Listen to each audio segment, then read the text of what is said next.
ಶ್ರೀನಿವಾಸಪುರದಲ್ಲಿ H D. ದೇವೇಗೌಡರ 94ನೇ ಜನ್ಮದಿನೋತ್ಸವ. JDS ಶಕ್ತಿ ಪ್ರದರ್ಶನ, NDA ಸರ್ಕಾರದ ವಿಶ್ವಾಸ ವ್ಯಕ್ತಪಡಿಸಿದ ವೆಂಕಟ ಶಿವಾರೆಡ್ಡಿ. ಶ್ರೀನಿವಾಸಪುರದಲ್ಲಿ ಎಚ್.ಡಿ. ದೇವೇಗೌಡರ 94ನೇ ಜನ್ಮದಿನೋತ್ಸವ. ಕೇಕ್ ಕತ್ತರಿಸಿ ಸಂಭ್ರಮಿಸಿದ ಜೆಡಿಎಸ್ ಕಾರ್ಯಕರ್ತರು. ಕೋಲಾರ ಜಿಲ್ಲೆಯ ಶ್ರೀನಿವಾಸಪುರ ಪಟ್ಟಣದಲ್ಲಿ ಮಾಜಿ ಪ್ರಧಾನಮಂತ್ರಿಗಳಾದ ಎಚ್.ಡಿ. ದೇವೇಗೌಡರ 94ನೇ ಜನ್ಮದಿನವನ್ನ ಜೆಡಿಎಸ್ ಕಾರ್ಯಕರ್ತರು ಅದ್ದೂರಿಯಾಗಿ ಆಚರಿಸಿದರು. ಪಟ್ಟಣದ ಐತಿಹಾಸಿಕ ಶ್ರೀ ಲಕ್ಷ್ಮೀ ನರಸಿಂಹಸ್ವಾಮಿ ದೇವಸ್ಥಾನದ ಆವರಣದಲ್ಲಿ ನಡೆದ ಈ ಕಾರ್ಯಕ್ರಮದಲ್ಲಿ ಶಾಸಕ ಜಿ.ಕೆ. ವೆಂಕಟ ಶಿವಾರೆಡ್ಡಿ ಕೇಕ್ ಕತ್ತರಿಸಿ ಸಂಭ್ರಮಾಚರಣೆಗೆ ಚಾಲನೆ ನೀಡಿದರು. ಇದೇ ವೇಳೆ ದೇವೇಗೌಡರ ಆರೋಗ್ಯ ಹಾಗೂ ದೀರ್ಘಾಯುಷ್ಯಕ್ಕಾಗಿ ವಿಶೇಷ ಪೂಜೆ ಮತ್ತು ಅರ್ಚನೆ ಸಲ್ಲಿಸಲಾಯಿತು. ಮುಂಜಾನೆ ಕುರುಡುಮಲೆ ವಿನಾಯಕ ದೇವಸ್ಥಾನಕ್ಕೆ ಭೇಟಿ ನೀಡಿದ ವೆಂಕಟ ಶಿವಾರೆಡ್ಡಿ ವಿಶೇಷ ಪೂಜೆ ಸಲ್ಲಿಸಿ ಬಳಿಕ ನರಸಿಂಹಸ್ವಾಮಿ ದೇವಸ್ಥಾನದಲ್ಲೂ ದೇವೇಗೌಡರ ಹೆಸರಿನಲ್ಲಿ ಪೂಜೆ ನೆರವೇರಿಸಿದರು. ನಂತರ ಜೆಡಿಎಸ್ ಕಾರ್ಯಕರ್ತರು ಹಾಗೂ ಅಭಿಮಾನಿಗಳಿಗೆ ಸಿಹಿ ಹಂಚಿ ಹುಟ್ಟುಹಬ್ಬವನ್ನ ಸಂಭ್ರಮಿಸಿದರು. ಕಾರ್ಯಕ್ರಮದಲ್ಲಿ ಮಾತನಾಡಿದ ಜಿ.ಕೆ. ವೆಂಕಟ ಶಿವಾರೆಡ್ಡಿ, ದೇವೇಗೌಡರು ರೈತರ ಧ್ವನಿಯಾಗಿ ದೇಶಾದ್ಯಂತ ಹೆಸರು ಮಾಡಿದ್ದಾರೆ. ಪ್ರಧಾನಮಂತ್ರಿಗಳಾಗಿದ್ದ ವೇಳೆ ರಾಜ್ಯಕ್ಕೆ ಅನೇಕ ನೀರಾವರಿ ಯೋಜನೆಗಳು, ರಸ್ತೆ ಕಾಮಗಾರಿಗಳು ಹಾಗೂ ಅಭಿವೃದ್ಧಿ ಕಾರ್ಯಕ್ರಮಗಳನ್ನು ನೀಡಿದ್ದಾರೆ. 50 ವರ್ಷಕ್ಕೂ ಹೆಚ್ಚು ಕಾಲ ದೇಶ ಸೇವೆ ಮಾಡಿದ ದೇವೇಗೌಡರು ನಮ್ಮ ಪಕ್ಷದ ಬೆನ್ನೆಲುಬು ಎಂದು ಹೇಳಿದರು. ಇದೇ ವೇಳೆ ಮುಂದಿನ ಚುನಾವಣೆಯ ಬಗ್ಗೆ ವಿಶ್ವಾಸ ವ್ಯಕ್ತಪಡಿಸಿದ ಅವರು, ರಾಜ್ಯದಲ್ಲಿ ಬಿಜೆಪಿ ಜೆಡಿಎಸ್ ಮೈತ್ರಿ ಎನ್ಡಿಎ ಸರ್ಕಾರ ಅಧಿಕಾರಕ್ಕೆ ಬರಲಿದೆ.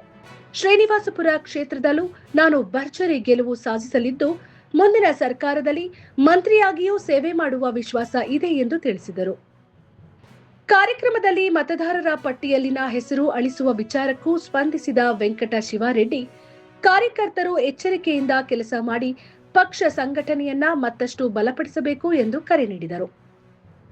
ಕಾರ್ಯಕ್ರಮದಲ್ಲಿ ಸಮಾಜ ಸೇವಕ ಹಾಗೂ ಎಸ್ಎನ್ಆರ್ ಮಂಡಿ ಮಾಲೀಕರಾದ ಪ್ರಭಾಕರ್ ಬಾಬು ರೆಡ್ಡಿ ಮಾತನಾಡಿ, ಮುಂದಿನ ಚುನಾವಣೆಯಲ್ಲಿ ಜಿ.ಕೆ. ವೆಂಕಟ ಶಿವಾರೆಡ್ಡಿ ಮತ್ತೊಮ್ಮೆ ಗೆದ್ದು ಹ್ಯಾಟ್ರಿಕ್ ಸಾಧಿಸಲಿದ್ದಾರೆ. ಎನ್ಡಿಎ ಸರ್ಕಾರ ಅಧಿಕಾರಕ್ಕೆ ಬರಲಿದ್ದು, ಕುಮಾರಸ್ವಾಮಿರವರು ರಾಜ್ಯದ ಅಭಿವೃದ್ಧಿಗೆ ಹೆಚ್ಚಿನ ಸೇವೆ ಮಾಡಲಿದ್ದಾರೆ ಎಂದು ವಿಶ್ವಾಸ ವ್ಯಕ್ತಪಡಿಸಿದರು. ತಾಲೂಕಿನ ಜೆಡಿಎಸ್ ಮುಖಂಡರು, ಕಾರ್ಯಕರ್ತರು ಹಾಗೂ ಅಭಿಮಾನಿಗಳು ದೊಡ್ಡ ಸಂಖ್ಯೆಯಲ್ಲಿ ಭಾಗವಹಿಸಿ ಕಾರ್ಯಕ್ರಮವನ್ನ ಯಶಸ್ವಿಗೊಳಿಸಿದರು.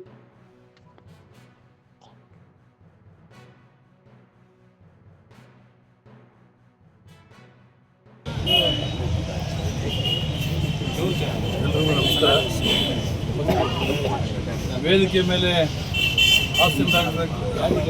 ಎಲ್ಲ ಪಕ್ಷದ ಹಿರಿಯ ಮುಖಂಡರೇ, ತಾಲೂಕಿನಾದ್ಯಂತ ನಾವೇನು ಹೆಚ್ಚಿನ ಪ್ರಚಾರ ಕೊಟ್ಟಿಲ್ಲ. ಸೋಷಿಯಲ್ ಮೀಡಿಯಾದಲ್ಲಿ ಪ್ರಚಾರ ಮಾಡಿದ್ವು ಮತ್ತು ಇವಾಗ ದರ್ಶನಕ್ಕೆ ನಾವು ಏರ್ಪಾಡು ಮಾಡಿದ್ವಿ ಕಾರ್ಯಕ್ರಮ. ನಾನು ಇದಕ್ಕೆ ಹೋಗಿದ್ದೆ, ಕುರುಡುಮಲೆಗೆ ಹೋಗಿ ಅಲ್ಲಿ ದೇವರ ಆಶೀರ್ವಾದ, ನಮ್ಮ ಗಣೇಶ ಎಲ್ಲ ಬಂದಿದ್ದು ಎಲ್ಲ ಪೂಜೆ ಆಯೋಜನೆ ಮಾಡಿದ್ದು, ಅಲ್ಲಿ ದೇವರ ಆಶೀರ್ವಾದವನ್ನು ಪಡೆದು ಗೊತ್ತು. ನಮ್ಮ ಎಲ್ಲರ ಅಚ್ಚುಮೆಚ್ಚಿನ ನಾಯಕರು ನಮ್ಮ ಶ್ರೀನಿವಾಸಪುರ ಮೇಲೆ ಅಂತ ಅಭಿಮಾನವನ್ನು ಇಟ್ಕೊಂಡಿರುವ ಸನ್ಮಾನ್ಯ ದೇವೇಗೌಡರು, ರೈತ ನಾಯಕರು, ಮಾಜಿ ಪ್ರಧಾನಮಂತ್ರಿಗಳು, ನಮ್ಮ ಪಕ್ಷದ ಸರ್ವೋಚ್ಚ ನಾಯಕರು, ಅವರ ಒಂದು 94ನೇ ಜನ್ಮ ದಿನೋತ್ಸವವನ್ನು ಇವತ್ತು ನಾವು ಬಹಳ ಸಂತೋಷದಿಂದ ಆಚರಣೆಯನ್ನು ಮಾಡ್ತಾಯಿದ್ದೀವಿ. ದೇವರ ಆಶೀರ್ವಾದದೊಂದಿಗೆ ಇವತ್ತು ಅವರ ಮಾಡ್ತಾಯಿದ್ದೀವಿ. ಇವತ್ತು ಅವರ ನೆನಪಿಗಾಗಿ ನನಗೆ ಸಂತೋಷ ಆಗುತ್ತೆ. ಇವತ್ತು ಈ ದೇವಸ್ಥಾನವನ್ನು ಸುಮಾರು 1 ಕೋಟಿಯಲ್ಲಿ ಇವತ್ತು ನಾನು ಅಭಿವೃದ್ಧಿ ಪಡಿಸುವುದಕ್ಕೆ ನಿಮ್ಮೆಲ್ಲರ ಆಶೀರ್ವಾದದಿಂದ, ನಿಮ್ಮೆಲ್ಲರ ಸಹಕಾರದಿಂದ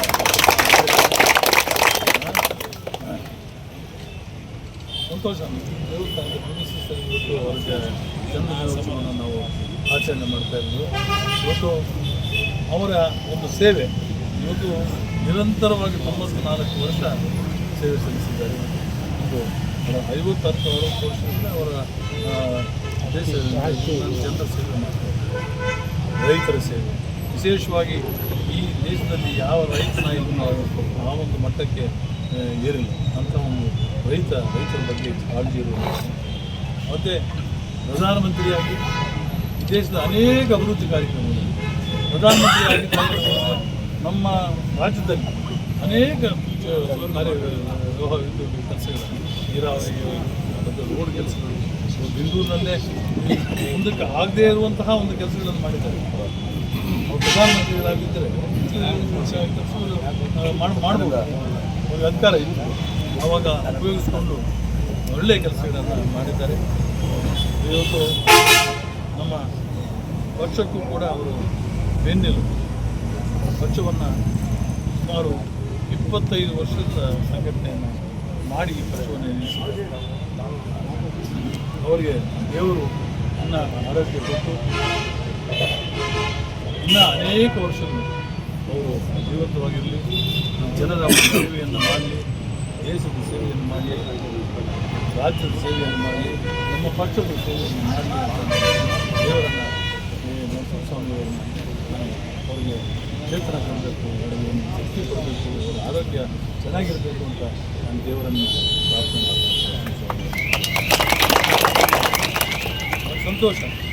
ನೀವೆಲ್ಲರೂ ಕೂಡ ಈ ಸಂದರ್ಭದಲ್ಲಿ ಕಾರ್ಯಕ್ರಮಕ್ಕೆ ಸಹಕರಿಸಿದ್ದೀರಿ. ಇಲ್ಲಿನ ಸಾವಿರಾರು ಜನ ನಿಮಗೆ ಗೊತ್ತಿದ್ದರೆ ಎಲ್ಲ ಬರ್ತಾ ಇದ್ದಾರೆ ತಾಲೂಕಲ್ಲಿ. ಅವೆಲ್ಲರೂ ಕೂಡ ಇದೇ ರೀತಿಯಲ್ಲಿ ಅವೆಲ್ಲ ಪಕ್ಷದ ಒಂದು ಒಗ್ಗಟ್ಟಿನಿಂದ ಅವೆಲ್ಲರೂ ಕೂಡ ಬೆಂಬಲಿಸಿ ಎಲ್ಲರೂ ಕೂಡ ಪಕ್ಷದ ಸೇವೆಯನ್ನು ಅವರೊಂದು ಗೌರವ ನಾವು ಸಲ್ಲಿಸಬೇಕು. ಅವ್ರಿಗಾಗಲಿ ಕುಮಾರಸ್ವಾಮಿ ಅವರಿಗಾಗಲಿ ಗೌರವವನ್ನು ಸಲ್ಲಿಸುತ್ತಾರೆ. ಮುಂದೆ ಮುಂಬರುವ ಪಕ್ಷದಲ್ಲಿ ನಮ್ಮ NDA ಪಕ್ಷ ಇವತ್ತು NDA ಪಕ್ಷ ಅಂದರೆ ಇವತ್ತು BJP ನಾವು ಮಿತ್ರ ಪಕ್ಷ ಇಬ್ಬರು ಸೇರಿಕೊಂಡು 300 ಕೂಡ ಅಧಿಕಾರಕ್ಕೆ ಯಾವುದೇ ಒಂದು 100% ತೀರ್ಮಾನ ಆಗುತ್ತೆ, ಅಧಿಕಾರಕ್ಕೆ ಬರುತ್ತೆ. ಆದ್ದರಿಂದ ಇವೆಲ್ಲ ಕೂಡ ಇವತ್ತು ನಿರಂತರವಾಗಿ ಪಕ್ಷದ ಒಂದು ಸಂಘಟನೆಯ ಕೆಲಸದಲ್ಲಿ ಭಾಗವಹಿಸಿದ್ದು ಮತ್ತು ಇವತ್ತು SIR ಏನು ಕೆಲಸ ನಡೀತಾ ಇದೆ ತಾಲೂಕಿನಲ್ಲಿ, ನಮ್ಮ ರಾಜ್ಯಾದ್ಯಂತ ದೇಶಾದ್ಯಂತ ನಡೀತಿದ್ದೆಲ್ಲ ಗೊತ್ತಿದೆ. ಏನು ಆಧಾರ್ ಕಾರ್ಡ್ ಅದು ಬಹಳ ಮುಖ್ಯವಾಗಿ ನೋಡ್ಕೊಳ್ಬೇಕಾಗಿ ತಾಲೂಕಲ್ಲಿ ಒಂದು 25,000 ಮೇಲೆ ಡಿಲೀಟ್ ಆಗುತ್ತೆ. ಇಲ್ಲಿ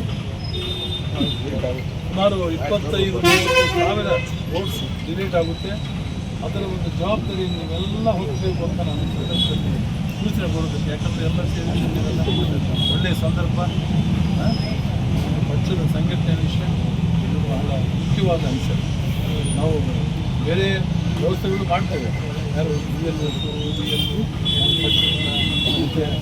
ಸರ್ಕಾರದಲ್ಲಿ ಇರ್ತಾರೆ ಅಂದರೆ ಎಲ್ಲ ಪಕ್ಷಗಳು ಕಾಂಗ್ರೆಸ್ ಇರ್ತಾರೆ, BJP ಇರ್ತಾರೆ, ನಮ್ಮ JDS ಇರ್ತಾರೆ.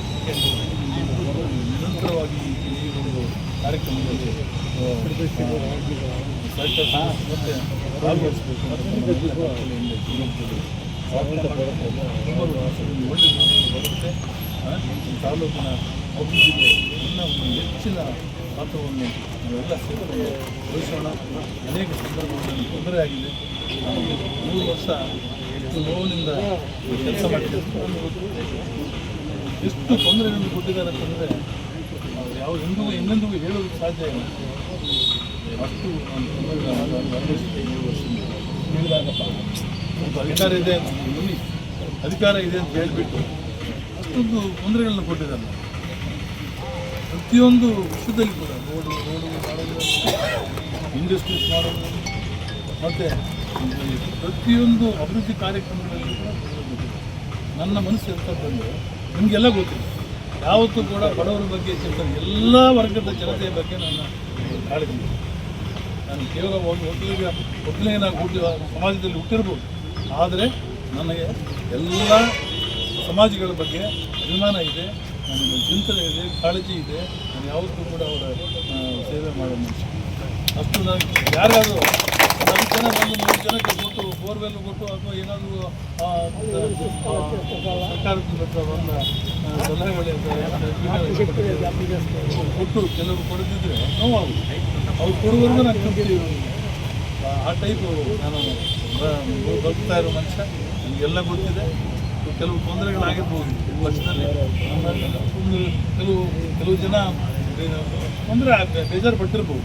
ಎಲ್ಲ ಮರೆತು ಪಕ್ಷವನ್ನು ಒಗ್ಗಟ್ಟಿನಿಂದ ಇವೆಲ್ಲ ಕೂಡ ಒಗ್ಗಟ್ಟಾಗಿ ಮುನ್ನಡೆಸಬೇಕು ಅಂತ ನಮ್ಮನ್ನೆಲ್ಲ ಕಳಕಳಿಯನ್ನು ವಿನಂತಿ ಮಾಡ್ಕೊಂಡು ಏನೇ ಕಷ್ಟ ಕೂಡ ನಾವೆಲ್ಲ ಒಂದು ಫ್ಯಾಮಿಲಿ ಸಂಸಾರ ನಾವೆಲ್ಲ ಒಟ್ಟಿಗೆ ಹೋದ್ರೇ ಇವತ್ತು ನಾವು ದೇವೇಗೌಡರಿಗಾಗಲಿ ಕುಮಾರಸ್ವಾಮಿ ಅವರಿಗೆ ಗೌರವ ಪಕ್ಷಕ್ಕೆ ಸಲ್ಲಿಸಬೇಕಾದ್ರೆ ನಾವೆಲ್ಲ ಒಟ್ಟಿಗೆ ಹೋಗಿ ಮುಂಬರುವ ದಿವಸಗಳಲ್ಲಿ ನಮ್ಮ ಶಕ್ತಿ ಏನು ಅಂತ ಶ್ರೀನಿವಾಸ ಪ್ರಸಾದರ ಶಕ್ತಿ ಏನು ಅಂತ ನಾವು ತೋರಿಸ್ಬೇಕಾಗುತ್ತೆ.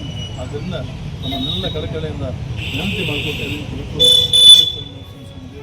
ಸನ್ನಿಧಿಯಲ್ಲಿ ಈ ಒಂದು ನಮ್ಮ ದೇವೇಗೌಡರಿಗೆ ಮುಂದೆ ಒಳ್ಳೆಯ ಆರೋಗ್ಯವನ್ನು ದೇವರು ದಯಪಾಲಿಸಿ ಇನ್ನೂ ಹೆಚ್ಚಿನ ಜನಸೇವೆಯನ್ನು ಮಾಡೋದಕ್ಕೆ ಅವರಿಗೆ ನಿರಂತರವಾಗಿ ಅವಕಾಶ ಕೊಡಬೇಕು ಅಂತ ದೇವರನ್ನು ಪ್ರಾರ್ಥನೆ ಮಾಡಿಕೊಂಡು ನಿಮಗೆಲ್ಲರೂ ಕೂಡ ನಾವೆಲ್ಲ ಕೂಡ ಗೊತ್ತಿಲ್ಲದಿದ್ದರೂ ಸಹಿತ ಎಲ್ಲ ಬಂದಿದ್ದೀರಿ. ನಿಮಗೆಲ್ಲ ಧನ್ಯವಾದಗಳು.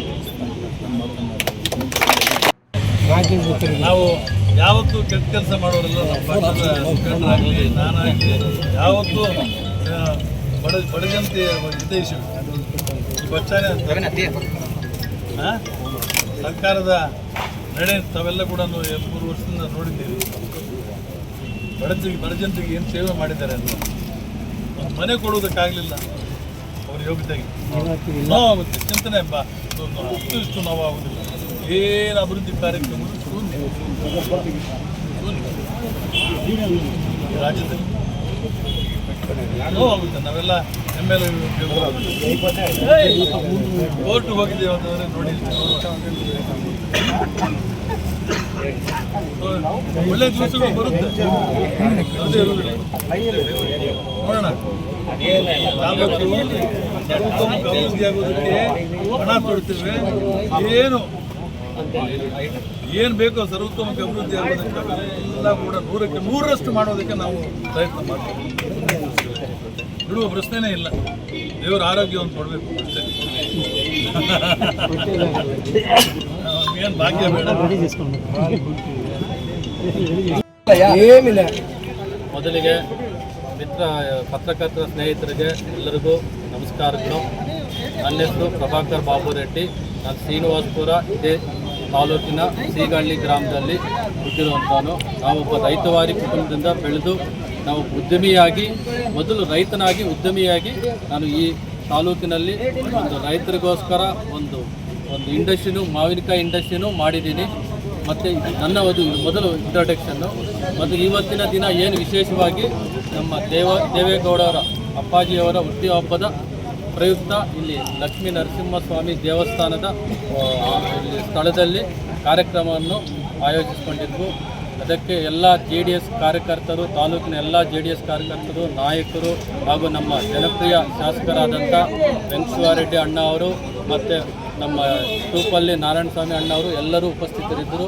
ಈ ಕಾರ್ಯಕ್ರಮಕ್ಕೆ ಎಲ್ಲ ತಾಲೂಕಿನ ಎಲ್ಲ JDS ಕಾರ್ಯಕರ್ತರು ಬಂದು ಯಶಸ್ವಿ ಮಾಡಿದ್ದಾರೆ. ಎಲ್ಲರಿಗೂ ನಾನು ಶುಭ ಕೋರ್ತೀನಿ. ಈ ಸಂದರ್ಭದಲ್ಲಿ ಹೇಳುವುದೇನೆಂದರೆ, ಬರುವ ಚುನಾವಣೆಯಲ್ಲಿ ನಮ್ಮ ಜನಪ್ರಿಯ ಶಾಸಕರಾದ ವೆಂಕಟೇಶ್ವರರೆಡ್ಡಿ ಅಣ್ಣವರು ಎರಡನೇ ಬಾರಿಯಾಗಿ ಹ್ಯಾಟ್ರಿಕ್ ಆಗಿ ಜಯ ಬೇರ್ತಾರೆ. ಜಯ ಆಗಿ ಮತ್ತು ನಮ್ಮ ತಾಲೂಕಿಗೆ ಶಾಸಕರಾಗಿ ಮಂತ್ರಿಯಾಗಿಯೂ ಕೂಡ ಅವರು 100ಕ್ಕೆ 100 ಖಚಿತವಾಗಿ ನಮ್ಮ ತಾಲೂಕಿಗೆ ಮಂತ್ರಿಯಾಗಿ ಸೇವೆ ಮಾಡ್ತಾರೆ ಅಂತ ನಾನು ಈ ಸಂದರ್ಭದಲ್ಲಿ ಹೇಳ್ತೀನಿ. ಮುಂದಿನ ಬರುವ ಚುನಾವಣೆಯಲ್ಲಿ NDA ಸರ್ಕಾರ ಅಧಿಕಾರಕ್ಕೆ ಬಂದೇ ಬರುತ್ತದೆ. ನಮ್ಮ ರೈತ ನಾಯಕ ನಮ್ಮ ಕುಮಾರಣ್ಣ ಅವರು ಮುಖ್ಯಮಂತ್ರಿ ಆಗಿ ಹೆಚ್ಚಿನ ಸೇವೆ ಮಾಡ್ತಾರಂತ ನಾನು ಶುಭ ಕೋರುತ್ತಾ ಈ ದೇವೇಗೌಡರ ಇವತ್ತು ಹುಟ್ಟುಹಬ್ಬವನ್ನು ಎಲ್ಲ JDS ಕಾರ್ಯಕರ್ತರ ಸಮ್ಮುಖದಲ್ಲಿ ಆಚರಣೆ ಮಾಡಿದ್ವಿ. ಎಲ್ಲರಿಗೂ ನಮಸ್ಕಾರಗಳು, ಧನ್ಯವಾದ.